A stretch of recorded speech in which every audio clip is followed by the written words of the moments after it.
More YouTube rule changes. Last week, YouTube announced that they would no longer count paid views towards the total for their YouTube music charts just for the first 24 hours. After that, it's pay to play. A lot of music creators are saying this is a more fair process, but critics say that smaller creators are going to be on an unfair playing field. Is this new YouTube rule change, is it unfair to small creators?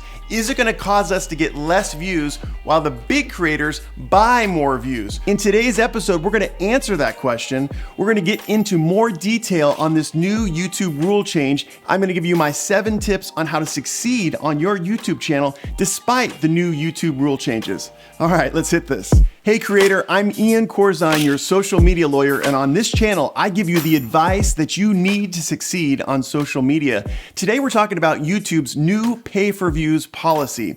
As it stands now, when a music artist wants his video to go high in the charts, he oftentimes pays for ads in front of other music videos, and in the first 24 hours, if he has a lot of views, then oftentimes his music video will really succeed. Under this new policy, the views that he pays for in that first 24-hour period don't count for purposes of YouTube's music charts 24-hour total. However, after the 24-hour period, those views count towards his total on his channel. Now, when you first hear that YouTube actually counts as legit views, ones that artists pay for, I bet you feel frustrated like me. It's like, why should I spend the time to grow my channel organically when other big creators with lots of money just buy views and then blow up on social media? Well, you're in the company of a lot of creators who believe that the current system of counting paid views as actual legit views is absolutely unfair. Concern about this unfairness started earlier this summer. On July 11, 2019, Indian rapper Badshah released the video Pagal. Sony Music India said that this was the fastest streaming track of all time. It got over 75 million views in a 24-hour period. This broke the previous record of BTS featuring Halsey, Boy With Love. It got 74 million views in a 24-hour period. But it was weird. Something weird happened after Badshah broke this record. YouTube said absolutely nothing. Usually they're quick to brag about how they are really pushing artists and making artists successful, but they said absolutely nothing after Badshah had 75 million views in a 24-hour period.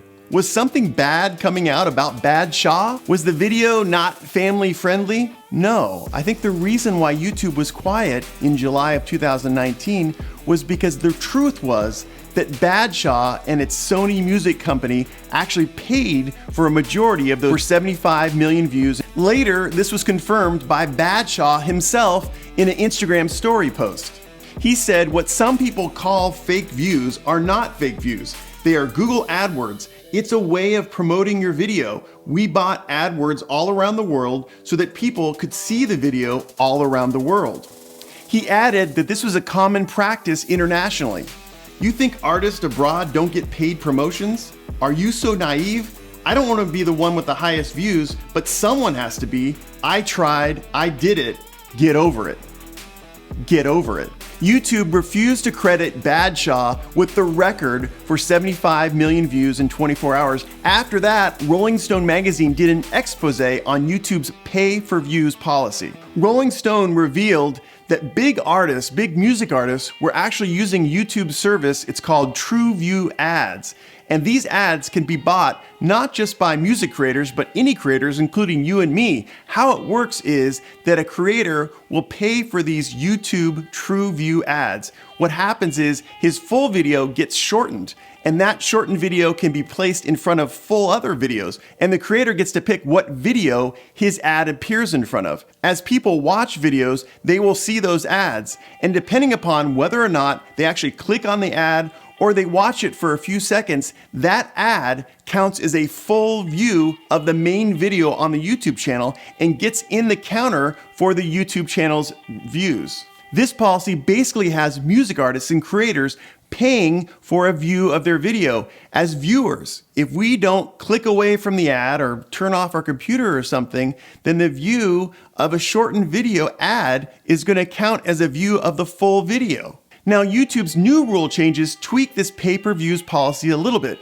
Now, if an artist pays like $100,000 to have his music video ad appear in front of other videos for the first 24 hours, the views of that ad don't count for purposes of YouTube's music charts. In other words, he's not going to get the benefit for that first 24-hour period of paying for ads. However, the views of the shortened version, the ad, do count towards his total views on his main video.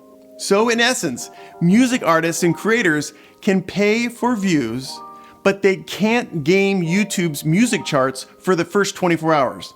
They can game them after. Many music producers and artists like Ozuna love this new pay-per-views policy. Ozuna, who just set the world record for the most weeks at #1 on the Latin music charts, loves the new policy because he says it adds more transparency to the music video industry. Artists like Ozuna also say that this new policy better aligns with the policies of the music charting companies like Billboard and Nielsen. Part of me thinks, why shouldn't artists and creators be able to pay for views? It's a free society. We can use our money however we want to, and YouTube is a private sector platform. They can conduct business as they see fit. But a lot of people, a lot of artists disagree with that point of view, and they're not just small creators that are kind of punished by this new policy.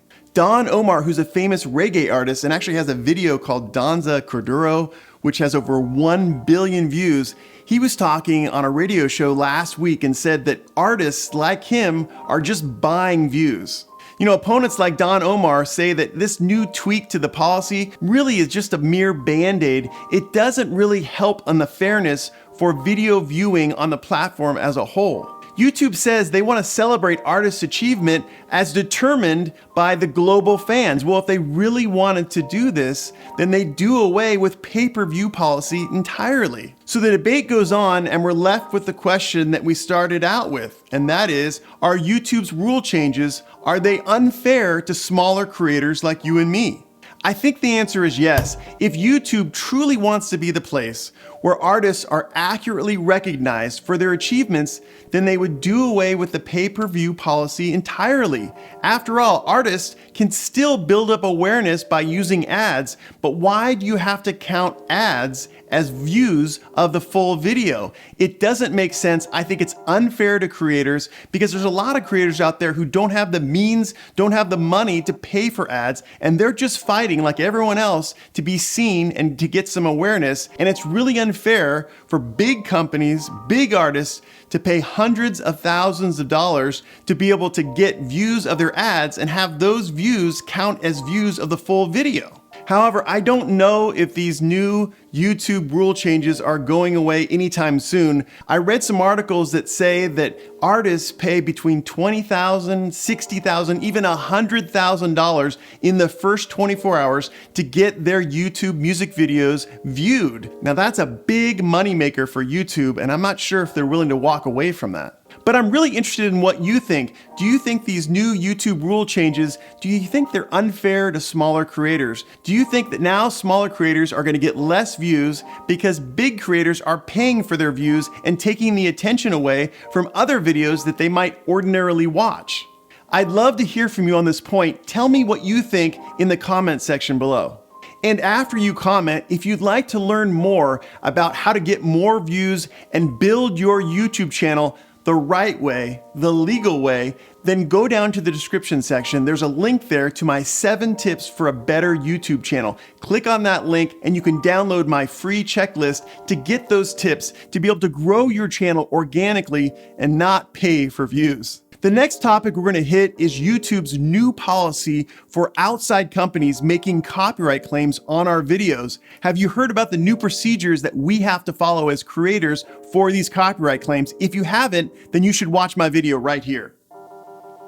If you're new to the channel, come join us. I would love to see you here. Hit the like button, consider subscribing, and join us for more discussion on our Discord server and at iancorzine.com. Links are below. And don't forget to download my 7 tips for a better YouTube channel. All right, that's enough for today. We'll see you next time.